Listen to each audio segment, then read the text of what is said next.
You would think that being a radio announcer, I'd be better at this, but it's incredibly difficult to start a podcast. It's kind of easy to start a conversation with someone, slightly less easy, but still somewhat easy to start a radio talk break, because you sort of just, you say hello, you say what's on the show, but with a podcast, it's more free form. So you have a loose script that you're going off of, but you don't have notes because it's a podcast. So it's difficult to start a podcast. And it's especially difficult to start a first podcast, a pilot. This is the pilot to the OB broadcast. Yeah, as I mentioned, I'm a radio announcer. And it's weird to say out loud because I don't get paid. I work in community radio, like 50% of media students do.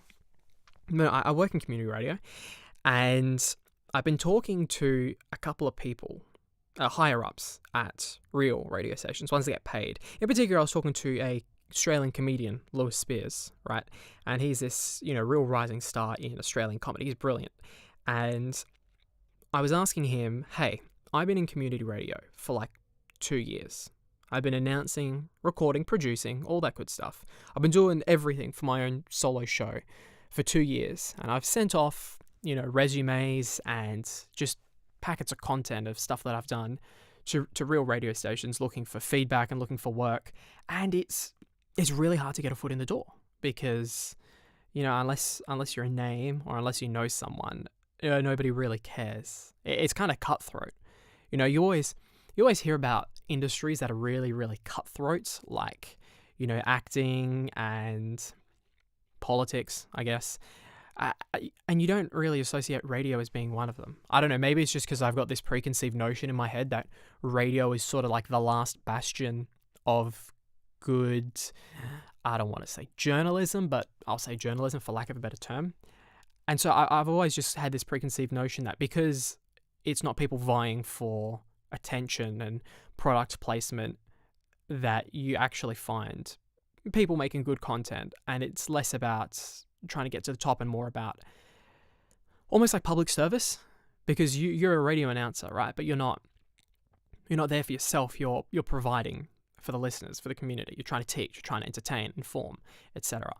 So that notion was shattered because it turns out it's really, really hard to get into.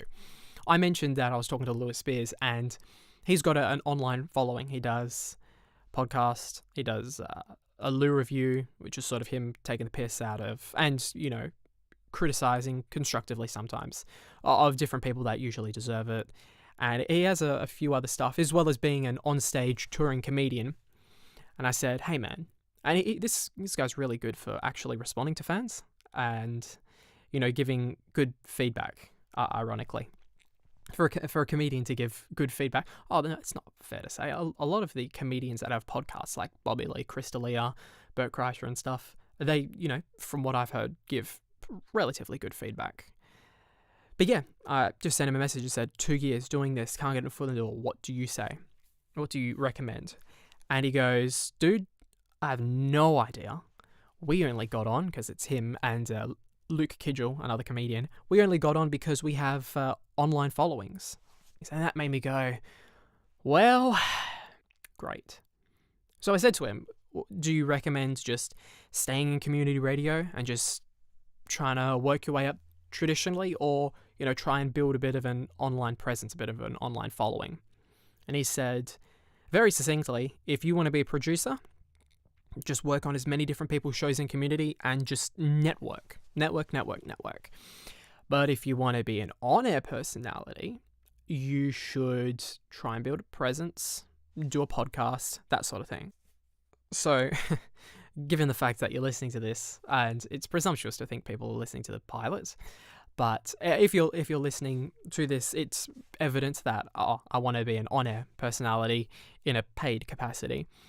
So starting to build an online presence was the right way to go, and starting a podcast was the right way to go about it. And dude, it's ridiculous. You should see this setup. I went out, and normally advice people give, like for kids that want to be YouTubers, they always say, start it off as a hobby, buy a cheap microphone, use your computer that exists, and just upload for fun. And then if you start to build up some traction, then you can invest in better stuff because obviously you're going somewhere with it. For me, however, I know that radio is a thing that I do want to do. So going out and buying a nice microphone and a nice interface was not so much a child wanting to be a YouTuber splurging, but more like an investment. And it sounds so arrogant, presumptuous to say, yes, I'm investing in the future. But no, it's what it is. So I got a Rode microphone. Very nice. It's Australian made. And it's just, and this, the USB interface is a Scarlett 2i2. And they are, from what I've read and was told and understand, it's sort of like entry pro level. So it's like top of the amateurs, bottom of the professional type rear. I was trying to say rig and gear, somehow became rear. So it's sort of that entry level for professional type stuff. So yeah, it's a very interesting contrast because I have this nice microphone. It's got a real fancy pop filter and shock mount, and all the hardware is real nice. I've got Reaper, which is a fairly professional software, but you look around and in front of me, there's a tattered blanket with bears and ribbons on it. To the left, I got a Starry Night with some horrendous looking baby blanket hanging up. On the right, we've got Bob and Scoop, Bob the Builder blanket, and behind me I've got a mattress, and I'm standing on a knit blanket trying to absorb as much sound as possible, because even though this is the pilot, I try to make it sound as good as possible. So we've got this really nice hardware microphone setup and just this super ghetto recording booth in my wardrobe. I got blankets being held up by woodwork clamps, and it's so polarizing to see them in contrast. But the idea is, my dad and I, we do a bit of woodwork, and ideally in the next couple of weeks/months, trying to build a booth, soundproof, obviously, in some capacity, just so I feel like if I start to clap real loud, you'll start to hear echoes just because of the room that I'm in. And so a booth would fix that. I mentioned it's really hard to start a podcast because until you start doing it for a little while, you don't really know how the content flows, what you talk about, what you sort of fall back on. But I just thought I'd start to discuss the whole radio trip thus far. So yeah, the whole radio thing, the thing that annoys me the most is I've had a couple of doctor's appointments recently, unrelated, and they always say, what do you do? And you sort of tell them, and then sometimes you say something unrelated because you just don't want to have a conversation. But sometimes you say, yeah, no, I'm studying and I'm in community radio, etc., trying to get into real radio. And the amount of people that say to me, you should just go on The Bachelor or The Block, or for non-Australian people, there's just, real garbage reality TV shows that are actually scripted, those. So you should go on one of those and then get booted off and then go into radio because that's what everyone else seems to do. And it's just the worst thing to be told, partly because it's insulting your dream career pathway. Like, you're 50 and you're taking my blood. I'm not sure if this is where you wanted to be in life, but I'm not saying I'm pulling my punches, so you should really pull yours. But partly it's insulting because you're saying that these just incredibly plastic and fake people will make it onto radio with little to no discernible effort. But the other thing that's equally as insulting is that it's really, really true. It's the worst. I was reading an article about some woman that was booted off The Block or didn't win The Block. I don't know how the show works. And she's leaving her high-profile radio career to have a family, which is, fine. I'm not discrediting her for wanting to have a family. It's just the fact that, how are these people getting on radio? I think I'm the problem. I think I'm the problem because I'm young enough to understand how the internet works, but I don't know how to convey that to potential radio employers just yet. Because the thing is, if you want to hear short form comedy content, right, You turn on the radio in the mornings, you're going to hear a couple of dudes and a woman usually just laughing about just irrelevant stuff, just obnoxiously. And you want to find that, it's so much easier to find it on YouTube, on the internet. And if you want to find, sort of long form informative stuff, you can find that on the internet. And so, look, TV's dying. I firmly believe that. And I'm also trying to will it into existence. But TV's dying because it's just crap product placement and really badly produced stuff.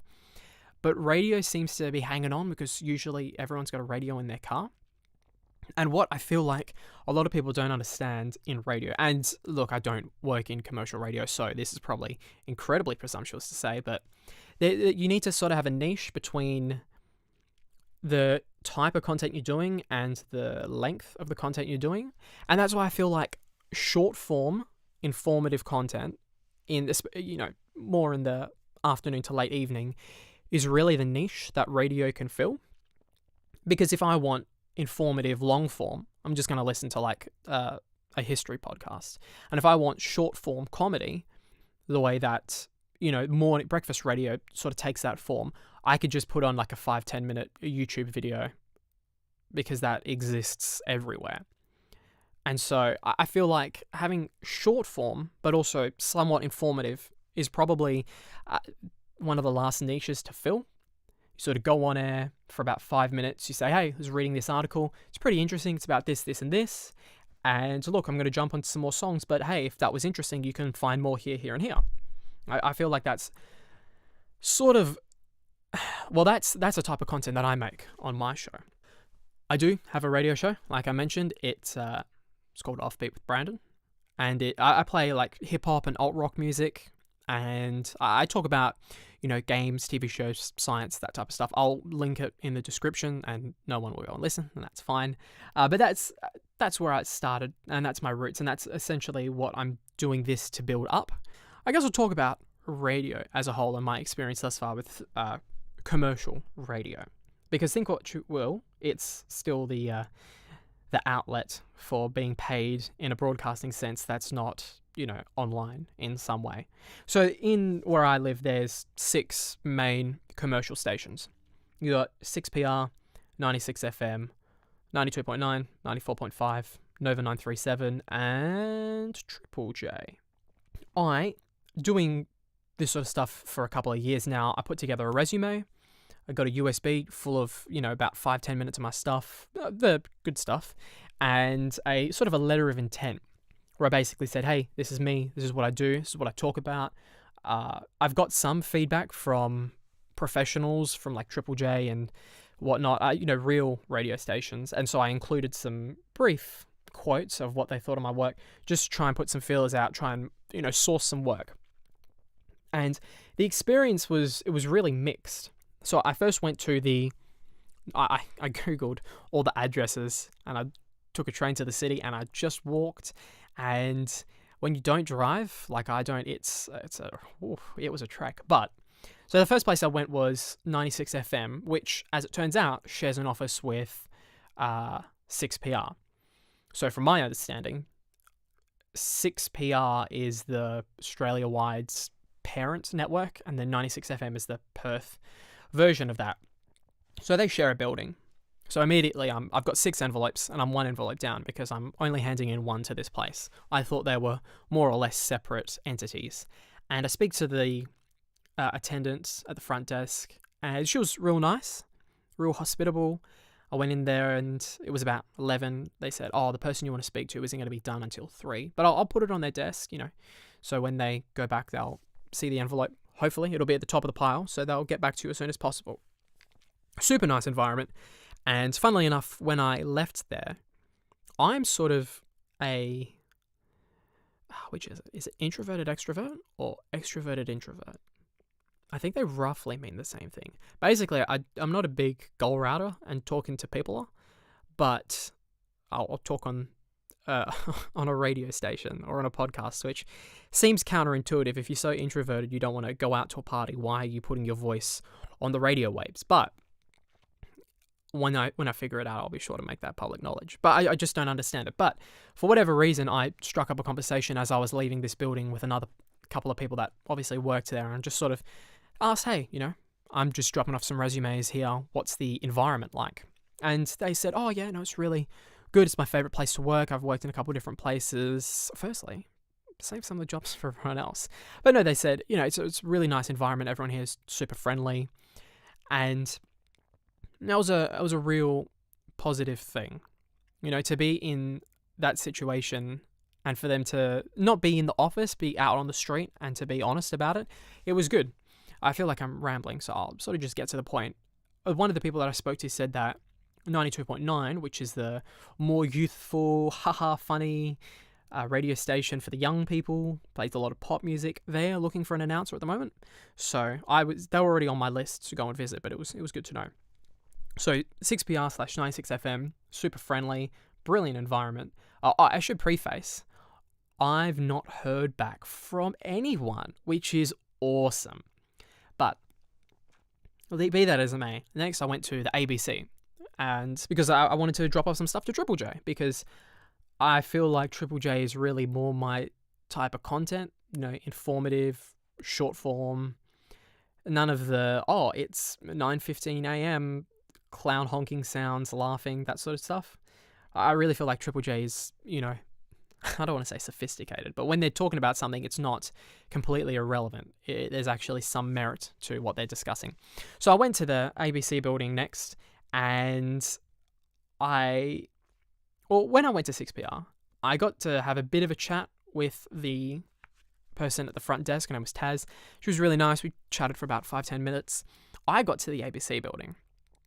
Immediately, you can tell the difference. The 6PR building was on the second floor of a building, and the ABC building was maybe 7 or 8 times the size, and it was this massive 3 or 4 story building. I go in the front. On the right is the cafeteria. On the left is the entrance. I could not get further in the door than maybe a couple of meters.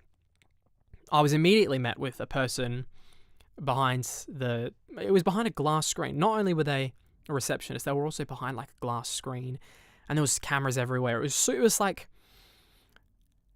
high tech for a radio station. And maybe I'm just saying that comparatively, because the last place I was just at was sort of mellow, close-knit, community types.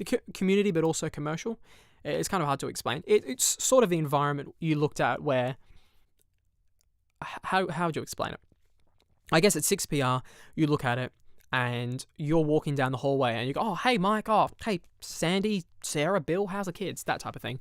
Whereas the ABC building just looked like you put your head down and you went to where you were going and you did your work. It was, I don't want to say inhospitable, because that was a different place, but it was definitely professional. And they had these gates that you just couldn't get in. If I had when I was approaching these places, I was sort of thinking, maybe I'll do the thing where I say, oh, do you have a toilet that I can use? And then you sort of go and have a bit of a wander. No, that was not happening. They had these gates, you needed a key card to get in. It was high tech. And the person behind the desk was not very helpful at all. Not to his discredit, it was just their policy that they don't take anything at the front desk, which is, fine. I eventually got on the phone with a phone number they provided and got the email. It was just a real workaround, because I know the guy, not personally, but I know the guy was in that building, the one that I had to send stuff to. Max, his name was. So the guy at the front gives me this number. He said, it's an automated number. You'll eventually get through. So then I got on the number, got transferred to someone in the eastern states, and then they gave me an email that I already had. So awesome. But yeah, they didn't take anything. So now I've got 6 envelopes and I'm 2 down, because the 6PR building, 96 FM, it's the same building, so can't give them 2 envelopes. And ABC did not take anything at all. So a little disappointed. I leave there. Massive trek to the next place, which was, if I remember correctly, Nova 937, which is sort of a mid-ground between young and old people. I feel like it leans towards a younger demographic, but not entirely. And the desk attendant was super nice. She said, hey, we don't take anything at the front desk, any USBs of content to review because we're worried about viruses, which, is a fairly reasonable thing to be worried about, even though there was cameras everywhere. If I had given them a virus, they would have been able to see my face on the camera and would have been able to find me. I mean, I gave my name on all of the resumes and stuff that I handed to them. So they didn't take anything. They gave me an email. Again, it was an email that I already had, but at least it was a lot more hospitable. I didn't talk to anyone there. They all seemed not snobby, but just like friendly busy. Sort of, I'd love to chat, but I'm so busy. But come back at some time. This was not the reception. This was just people that I saw walking past. So I left there, and I went to 92.9. So at this point, I'm 3 envelopes down, I think. 92.9 and 94.5, which are the same building in the same sense as 6PR and 96FM are. And yeah, I went in there and it was so inhospitable. And just for reference, this is a place that is A, young kids, haha, cool pop music type stuff, and also B, the one that apparently had a position for an announcer going. I've not heard back. I'm guessing I didn't get it. Maybe in part because I tried, the stuff that was on my USB of content was light informative, not, hey, let's, prank call widows. And partly because they asked for a minute's worth of content and I gave them 10, as well as an hour and a half interview. Hour and a half long interview, which was really, really good. It was with Jesse Gunn, who, stage name Warmer, makes music and also voice acts in some games. He's a brilliant guy, you should check him out. But yeah, I didn't hear back from them, but it was so inhospitable. There was 2 people at the front desk, guy and a girl, and you know how just some people have a scowl that just doesn't go away? That was them. I'm sure they were nice people, but they just looked like they could not get me out of there fast enough. So about as soon as I walked in and I mentioned that I had stuff to drop off, they took the envelope and ushered me out of the building without ushering me out. It was real strange. Like, they didn't say or use any body language to say, okay, we're done with you, leave. But you just sort of felt like, this is my time to go. Mind you, once you've dropped off your envelope full of stuff, there's not a lot you can do. But it was just so super inhospitable. So if anyone's going to get back to me, hopefully it's 6PR or ABC, because they're both more on the informative side. And like, I'm a young dude. I'm 22. But I don't like young people's stuff. Like, I really feel like I would fit in terms of content more at a station where it's them talking about, I don't want to say news, but like, news articles, information, that type of stuff, as opposed to 92.9, where it's just laughs and jokes until 9 o'clock with the same 4 or 5 tracks every hour. You think I'd be better at this? And maybe it's a time thing, but you think you'd be better at this? Because doing radio, you don't think about how different the skill sets are. Being able to talk somewhat uninterrupted for 3 or 4 minutes, following a loose script and trying to be informative is one thing. And you would think there'd be some transferable skills going to like a 45-minute long podcast type thing. You think there would be some transferable skills, but it's really, it's really, really different. And hopefully I'll be able to hone these skills as well as maintain radio skills at the same time and not have the 2 things overlap, because it'd be real bad to, only do this for 3 minutes and then go on radio and say, oh, sorry, going to do a quick water break, because you would have no idea how much you have to drink in a 45 to 1 hour minute break. It's tough, and you probably can't tell because I've tried to edit them out, but I think that's another thing people do. People don't edit. Oh, you're listening to an hour's worth of content for free. Hey, I'm going to take a drink and you're going to have to deal with it. So that was my experience with dropping off resumes for radio stations. This is just sort of a supplementary thing. I mean, it's cool. I'm enjoying it so far. I'm in my wardrobe in a fort of blankets talking into a nice microphone. So it's definitely interesting. It's different. I don't know. I mean, either one of the could take off and I'd be equally as happy, I suppose. I was listening to something the other day. My dad came up and he said, "Oh, did you hear about that teacher that got fired?" I read about it online. And my dad's 55, so when he says I read it online, immediately flags go up. And I pulled up the article that he was talking about, and it was from news.com.au, and the red flags just sort of doubled in size and also quantity. And it was about a teacher in the US who got fired for not giving a student a 0% on an assignment or a test when they handed in no work. Now, I had to double check this because when you read something like that on news.com.au, you go, "Oh, okay, this is very potentially clickbait." So I'll just read around, see if there's anything else sort of saying the same thing. It totally was. Apparently, this is a thing. In some schools, they have a no-zero policy. So you can not hand in any work at all, and you can get a 50%. So if you hand in nothing, you get 50. And the idea is to not make kids scared of failure, or if they get a 0, then it's impossible to come back and you have to give them the opportunity to come back. I should note this is primary school, I believe. But there's a few things wrong with that. Firstly, what happens if you do some work and it's just terrible? Can you get a 26%? Like if you just hand in something that's abysmal, but you've actually done some work, but it's only worth 26, do you just by default get 50? Is reaching between 0 and 50 impossible? You either get 50 or above? That's my first question. My second question is why? Why do you need to do this? Why?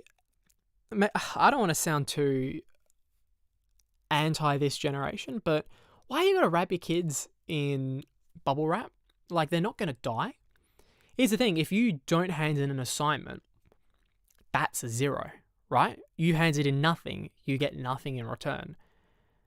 Why do you get 50%? What happens? You got 2 kids. One of them does nothing, gets a 50%. The other one works his butt off, is not very good, but he gets like a 56%.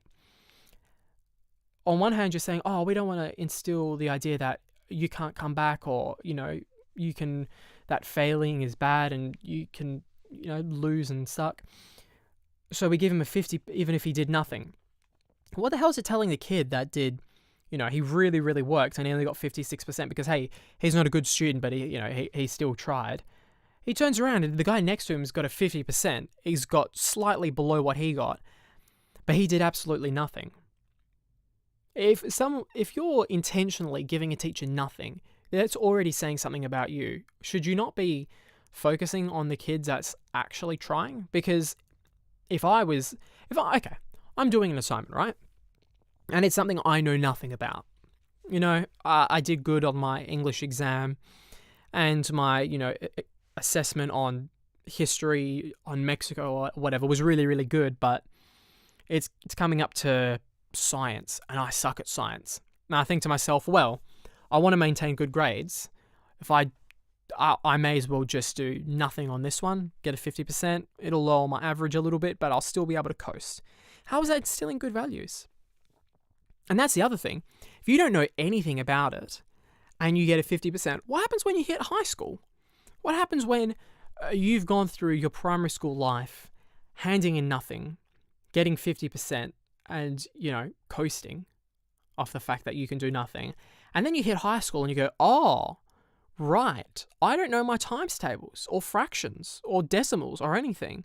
Then you're screwed. Because those are the formative years. You should have learned all that stuff in preparation for high school. It actually feels like a bad thing for those students. Like, overall, I feel like giving a student a 50% when they did nothing or less than 50% worth is a bad idea. But the simple fact is, they're not learning, and that's sort of what they're there to do.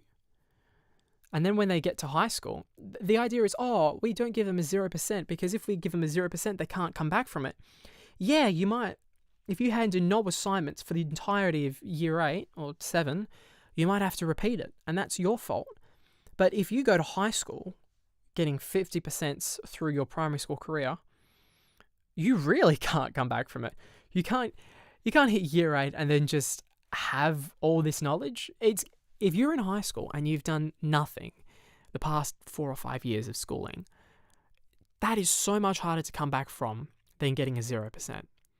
The other thing is just, if you do the assignment, maybe you do a bad job, even if you're abysmal at school, if you try even a little bit, I'm sure you can get like a 40, 45%, which is not great. It's a fail by definition, assuming that anything lower than a 50 is a fail. But you're still doing the work, and you're still contributing to your own education. And I know kids in primary school are like, I don't want to learn. I want to stay home and watch cartoons, but it's important. And the worst bit is this teacher got fired for refusing to give a 50% and wanted to give this kid a 0 for handing in nothing. And from what I read, I could be wrong, but this was not just like a 20-year-old teacher. It was just like, easy breezy, you know, vibe it out, feel the streets type of thing. This was, a teacher in their 50s that had been doing this for a long time. And I don't know if they were new to this school or if this was a new policy. I doubt it was a new policy. They must have been new to the school, or maybe the situation had arisen before. But yeah, the kids' work was worthy of a 0, whether they did nothing or did something abysmal. And the teacher said, no, I'm not going to give them a 50%. And the teacher got sacked. And the worst bit is these teachers were defending their actions, saying, oh no, we have to give kids a 50%. Even if they did nothing. I don't know. I just think it instills the wrong values. And it's especially bad for that teacher because, like I said, from what I understand, that teacher did nothing wrong. They were just doing what every teacher, I'm under the impression, is taught to do. Like, hey, you judge unbiasedly on the value of their work. And if that work is abysmal, you give them a real low score. I don't know what happens to these kids. I'm kind of worried, honestly. Because my sister's still in primary school. And we're in Australia, so the educational system's good, right? But you just worry about some of the people growing up these days. Because, yeah, I don't want to get too preachy, but you really want to wrap your kids in bubble wrap. I don't know where it came from. Like, my parents played in the mud, ate dirt. Not literally, but, climbed trees, drank from the hose, that type of thing. Wow, I'm sounding so preachy. Okay. Look, that's what I wanted to talk about, the whole no 0 policy. That teacher should not have got sacked. And if you want to come on for an interview on the podcast or on the radio show, I'd be happy to do that because, yeah. It'd just be interesting to hear their point of view. I mean, they're right, objectively. If you do bad work, you get a bad mark. You do no work, you get a 0. And if you do a great job, you get a great mark. Like, is that not how fundamentally school works? I don't know. I wanted to quickly talk about, and the idea, this is just the pilot. Pilots are pilots in the sense that at the time you think it's fine, and then you go back in a year's time and you go, wow, that was abysmal. And this is, I can already tell that in a week, in a month, in a year, I'm just going to think this was terrible. But at some point you have to just bite the bullet, do the first one, and then learn from it. So that's what we're doing now. The idea, I'm not going to make them too much about me, and I'll also try not to make them too preachy. Each podcast I'll try and come in with like a few different talk breaks to use the radio nomenclature. But yeah, just come in with a few different things I wanted to talk about. Just quickly, before I wrap this up and hate myself for 2 years before I upload it, I wanted to talk about the Polymega. I don't know if you guys have seen it. If you have the internet, you probably have. And I guess it kind of depends on what you search. But yeah, if you're at all like me and you like retro stuff, you've probably heard about the Polymega, which is a crowd-funded games console. And it's modular, from what I understand, in the sense that there's a compartment that you can attach and detach. And the idea is to revolutionize the way that you play retro games. I have to be careful because it's really going to sound like it's sponsored content. It's not. I just think it's cool. So you take off the attachment that lets you play, NES games, and then you put on the attachment that lets you play PS1 games.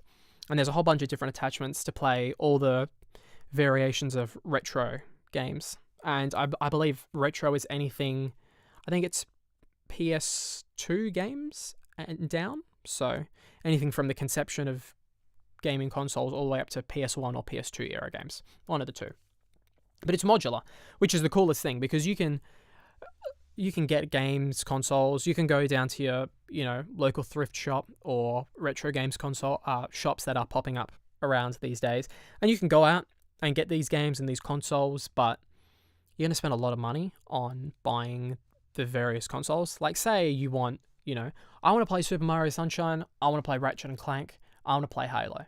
You're going to buy 3 different consoles and 3 different games. Whereas with this, you buy the one console, all the attachments. It's a bit expensive, but once you got that, you just go through and buy the games. You might even have the games lying around. Your grandmother might have a whole box of games that are just in your shed collecting dust. And the other thing, it's just a nice collector's piece, because if you got 4 or 5 consoles, retro consoles specifically, that's fine if you want to display them. But if you actually want it for functional use, I think this is objectively better, just because it takes up far less space, and provided it works the way it's advertised to. It is crowdfunded, I believe, through Kickstarter. Not 100% sure. It's crowdfunded, so immediately, some red flags. But no, this looks to be one of the ones, unlike the Coolest Cooler, that is more or less legitimate. I did reach out to them to see if they wanted to do like a radio interview, because I thought it would be cool. Didn't hear back from them, which is a bit of a shame. But yeah, you should check it out. It's coming out in 2019. The console looks really cool. It looks nice. I'm sure there's going to be ways to have, varying controllers, but it just looks like a really solid thing.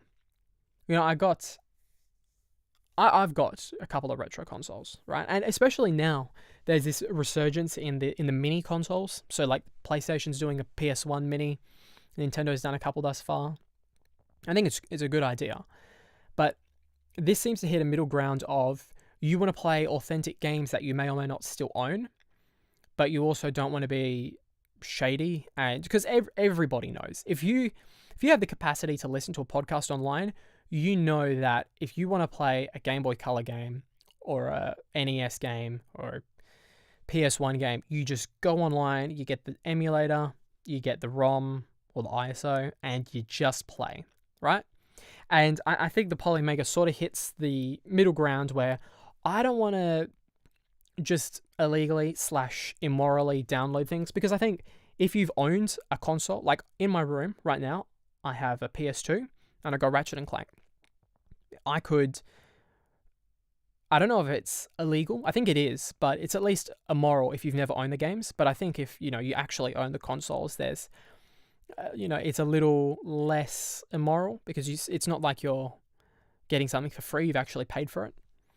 But yeah, this is the middle ground, because you're not immorally downloading these things that you may or may not have actually bought before, but you're also not spending heaps and heaps and heaps on various different consoles. It's just one console, and you can go out and hunt for the games that you want, or, borrow them from your friends. Because, dude, how many people, honestly think about it, how many people have just boxes of Nintendo 64 cartridges just sitting in a shed somewhere?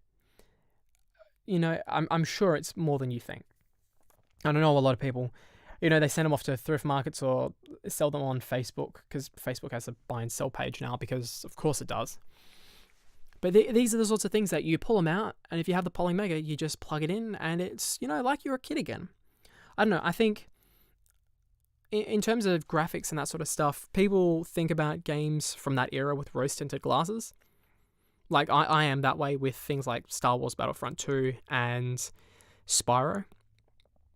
In my head, I think, those graphics were timeless. I could play them now, and it would just be on par, because it was stylistically that way. And then you go back and play them, and you go, oh, this is aged okay, but not great, especially when, Spyro Remaster is coming out very soon. So I think there's a place for it. It's definitely a niche product. I don't know how well it's going to sell, but I do think it's really interesting. So, again, not sponsored content, but definitely go and check out the Polymega if if you're the sort of person that likes retro consoles and retro games, not specifically for collection or display purposes, but actually likes to play them, then this is probably a really good thing, especially if you're like a multi-console. If you're one of those kids that had an Xbox and a PlayStation and a GameCube, like I wasn't. Anyway, I think we'll wrap it up because this is probably hitting a good length of 45 to 50 minutes. Wow, it's apart from the whole having to drink every 5 minutes, it goes by pretty quickly. So I'll be back. I'm going to try and put out two of these a week at roughly 45 to 50 minutes in length. And yeah, I know what you're thinking. If you're listening to this, you're either a podcast person or you like me as a person and you've come via my recommendation or my pleas to listen. But yeah, if you're a podcast person, you're probably listening to this and going, yeah, but I listened to Chris D'Elia's podcast and it's a lot better than yours. And yeah, this is a pilot. They're going to get better in time. And if you want to help it get better by offering some constructive feedback in the comments, I'd appreciate it. Until then, I'll be back in a couple of days with a hopefully better and less preachy podcast. Until then, hey, don't text and drive and have a good one.